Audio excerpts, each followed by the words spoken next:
প্রিয় ভিউয়ার্স, আসসালামু আলাইকুম। আশা করি তোমরা ভালো আছো। আলহামদুলিল্লাহ, তোমাদের দোয়ার বরকতে আল্লাহর রহমতে ভালোই আছি।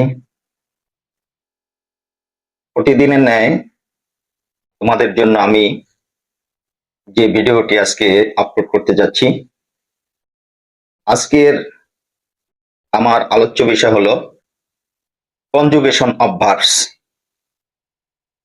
মানে ক্রিয়াপদের সংযোজন। তোমরা জানবে একটা মানুষের সবচেয়ে গুরুত্বপূর্ণ, সব অঙ্গ প্রত্যঙ্গই গুরুত্বপূর্ণ, কিন্তু একটি অঙ্গ রয়েছে যে অঙ্গটি বন্ধ হয়ে গেলে সমস্ত শরীরেই বন্ধ হয়ে যায়, সমস্ত দেহই বন্ধ হয়ে যায়, মানুষের মৃত্যু অবধারিত হয়ে যায়। জিনিসটা হার্ট, হৃদয়ে। তো অনুরূপ ইংরেজি ভাষায় কোন সেন্টেন্স গঠনে ভার্ব হলো, ইংরেজি ভাষা বলি আর সেন্টেন্স বলি, এর হইছে হার্ট। ইংরেজি ভাষায় ভার্বের তিনটি ফর্ম বা রূপ রয়েছে। Number 1 present form, number 2 past form, number 3 past participle form. এই তিনটি ফর্মের রীতি অনুসারে ভার্বকে দুই ভাগে ভাগ করা হয়েছে, যথা number 1 strong verb, number 2 weak verb.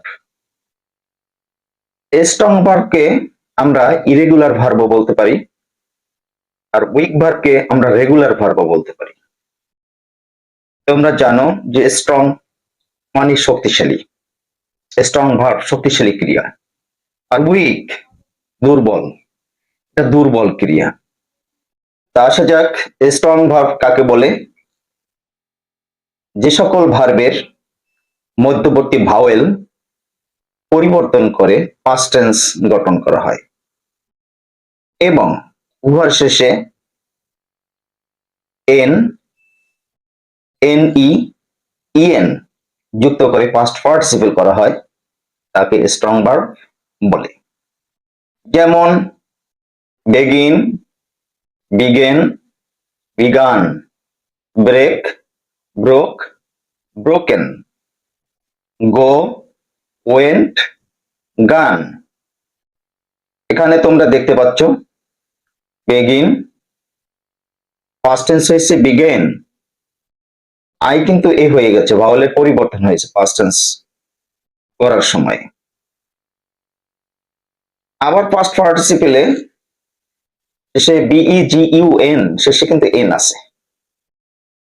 Break past tense যখন করা হয়েছে, ফার্স্ট ফর্ম ব্রোক, BREAK আর BROKE, এখানে এ ও হয়ে গেছে, ভাওয়েলের পরিবর্তন হয়েছে। আবার ব্রোকেন, ইএন যুক্ত হয়েছে, সুতরাং ভাওয়েল পরিবর্তন হয়েছে ফার্স্ট ফর্ম, আর শেষে ইএন যুক্ত করা হয়েছে ফার্স্ট পার্টিসিপল ফর্ম। তাহলে এটা অবশ্যই স্ট্রং ভার্ব। গো যাওয়া, পাস্ট ফর্ম ওয়েন্ট, ও পরিবর্তন হয়ে এখানে ই এসেছে। আবার গান, সেখানে এ নিয়ে এসেছে শব্দের, মানে ভার্বের শেষে, ভার্বের শেষে এ নিয়ে এসেছে।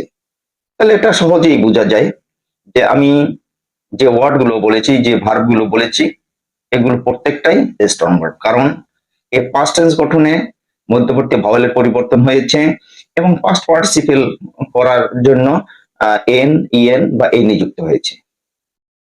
উইক ভার্ব, যে সকল ভার্বের ভিতরের ভাওয়েলের কোনো পরিবর্তন হয় না, ভার্বের শেষে ইডি, ডি, টি যুক্ত করে পাস্ট টেন্স এবং পাস্ট পার্টিসিপেল গঠিত হয়, তাকে উইক ভার্ব বলে। যেমন believe, believed, believed, believe, BELIEVE, আর পাস্ট টেন্সে BELIEVED, এখানে ভাওয়েলের কোনো পরিবর্তন হয় নাই। আর পাস্ট পার্টিসিপেলও তাই, বিলিভড। কল, এটা প্রেজেন্ট ফর্ম, পাস্ট ফর্মে কল্ট, CALLED, এখানে ভাওয়েলের কোনো পরিবর্তন হয় নাই, কিন্তু শেষে ইডি যুক্ত হয়েছে। পাস্ট পার্টিসিপেল একই। Sent, SEND, sent, past tense ACNT, এখানে ভাওয়েলের কিন্তু কোনো পরিবর্তন হয় নাই, কিন্তু টি যুক্ত হয়ে পাস্ট টেন্স হয়েছে। পাস্ট পার্টিসিপেলও একই। তোমাদের জ্ঞাতার্থে বলি, উইক ভার্বের সাধারণত শেষে ডি, ইডি, টি যুক্ত হয় এবং পাস্ট টেন্স পাস্ট পার্টিসিপেল একই রকমের থাকে। প্রিয় ভিউয়ার্স, আজকে আমি তোমাদের কনজুগেশন অফ ভার্বস বা ক্রিয়াপদের সংযোজন, যেটা গ্রামারের জন্য, ভাষার জন্য, ইংরেজির জন্য অত্যন্ত অত্যন্ত গুরুত্বপূর্ণ। তোমাদের প্রতি আমার উপদেশ থাকবে, অনেক গ্রামার বইতেই অনেক স্ট্রং ভার্ব, উইক ভার্ব রয়েছে, তোমরা সেই স্ট্রং ভার্ব, উইক ভার্ব গুলো মুখস্থ করবে, স্পেলিং সহ, মানে বানান সহ, অর্থ সহ। তাহলে তোমাদের ওয়ার্ডটাও জানা হলো, বানানো জানা হলো, অর্থও জানা হলো।